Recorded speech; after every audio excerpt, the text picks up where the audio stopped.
Selamat pagi Bapak Ibu yang terkasih, Shalom. Dua hari lagi kita akan memperingati Hari Raya Kristen yang keempat, yaitu kenaikan Yesus ke surga.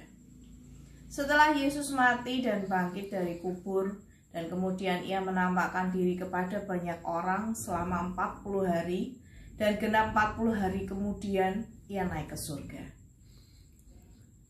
Dan dari keempat kitab Injil yang ada, hanya satu kitab yang menceritakan kenaikan Yesus ke surga, yaitu kitab Lukas. Dalam Lukas yang terakhir, ayat yang ke-50 sampai 53 menceritakan tentang kenaikan Yesus. Ketika Yesus naik ke surga, Yesus sedang bersama-sama dengan para muridnya. Bahkan ayat 50 berkata, ia sedang memberkati mereka.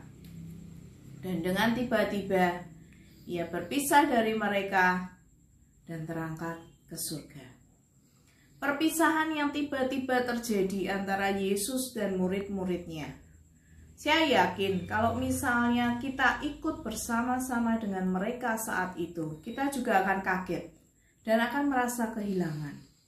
Dan respon dari seseorang yang kehilangan seseorang yang mereka kasihi pasti akan sedih, akan merasa kehilangan.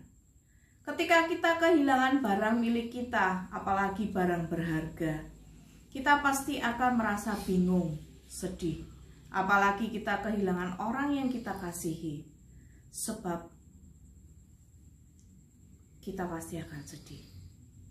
Tapi dalam Lukas 24 ayat 52 dikatakan ketika para murid pulang ke Yerusalem dengan sangat bersuka cita. Bahkan dalam terjemahan bahasa Inggrisnya mengatakan dengan sukacita yang besar.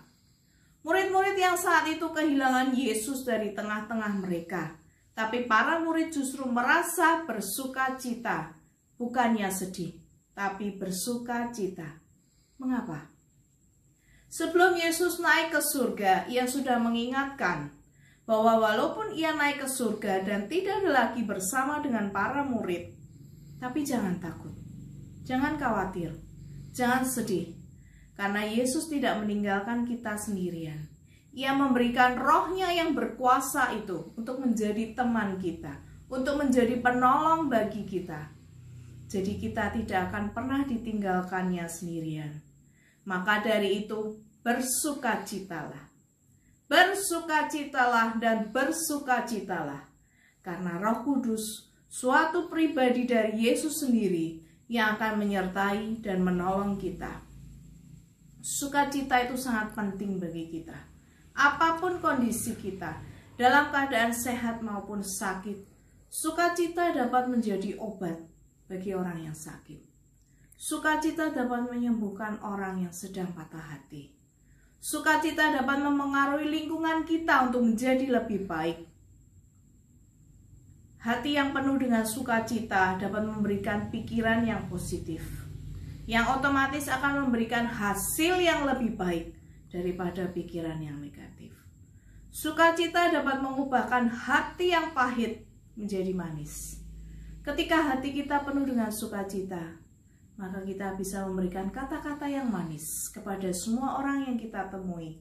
Wajah kita kelihatan berseri-seri dan tidak tampak muram dan mengerikan.